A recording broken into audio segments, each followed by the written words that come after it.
Tuesday les amis, mais ouais, il est 5 heures du matin. Je ne vois rien ici autour de moi. Vous me voyez plus ou moins parce que j'ai mis un petit flèche, mais moi je ne vois rien du tout. Je sais juste que j'avance vers Angkor Wat, le temple principal et le plus connu probablement de ce site d'Angkor, mais derrière lequel le soleil va se lever. Je ne sais pas trop quand, dans pas trop longtemps j'imagine.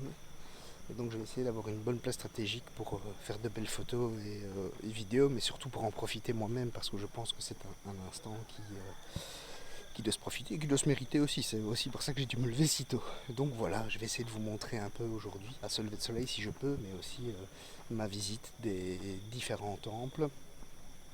Et je vais essayer de vous faire une belle vidéo avec ça, vous savez, comme d'habitude, hein.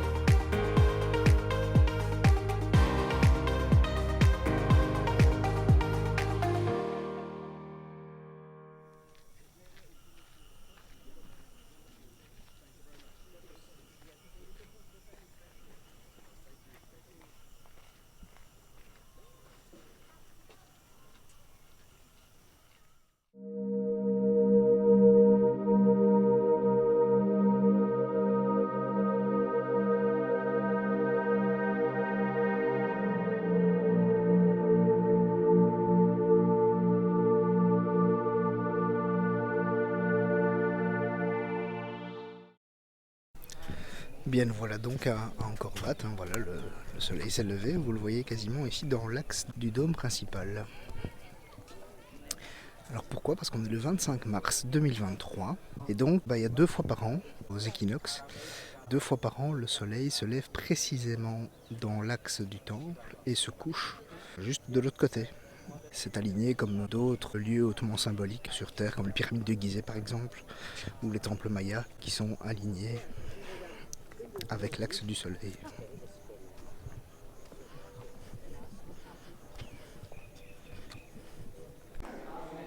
Alors, Angkor Wat, c'est le temple évidemment d'Angkor qui est le mieux conservé, parce qu'il y a aussi des efforts de conservation qui sont faits sur celui-ci, hein. Mais c'est aussi le principal dans la mesure où c'était la capitale du royaume d'Angkor. Et c'est tout un symbole aujourd'hui de la culture khmer, au point que sur le drapeau cambodgien apparaît la silhouette d'Angkor Wat. Alors, je vous parlais de l'état de conservation d'Angkor Wat. Angkor Wat a été fondé quand même il y a 900 ans, au XIIe siècle. Donc on est quand même sur quelque chose de strictement incroyable. Imaginez des bâtisses qui auraient 900 ans chez nous, dans quel état elles seraient.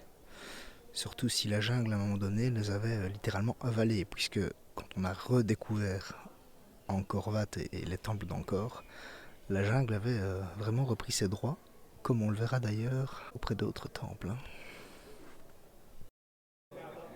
Dans Angkor Wat, on trouve énormément de bas-reliefs de cette danseuse qu'on appelle l'Apsara.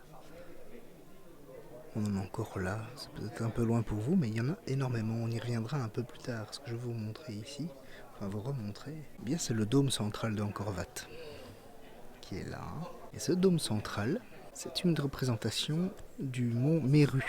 Meru, le mont Meru, qui est la demeure des dieux, donc un mont légendaire qui est la demeure des dieux dans la religion hindouiste. Parce qu'en effet, si aujourd'hui Angkor Wat est un temple bouddhiste dans la mesure où le bouddhisme est la religion principale du Cambodge, à l'époque de la fondation d'Angkor Wat, c'était évidemment le bouddhisme qui avait faveur des Angkoriens.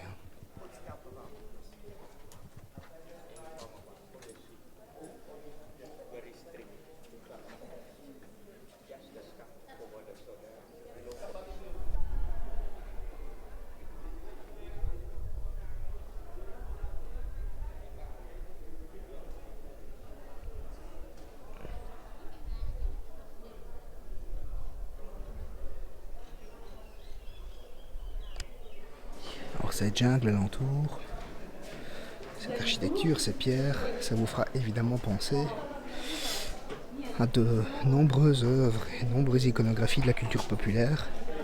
On pense notamment au livre de la jungle de Disney par exemple, hein.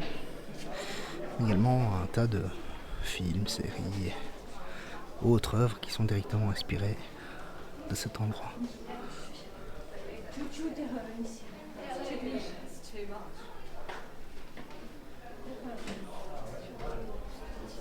Pour monter au sommet d'un corporatif, il faut avoir des bonnes jambes. Et pour en descendre, il faudra ne pas avoir le vertige. Parce que c'est assez escarpé. Or, c'est mon cas. Donc c'est ici qu'on va achever la visite d'Angkor ensemble. Et moi, je vais essayer de ne pas achever ma vie sur ces escaliers.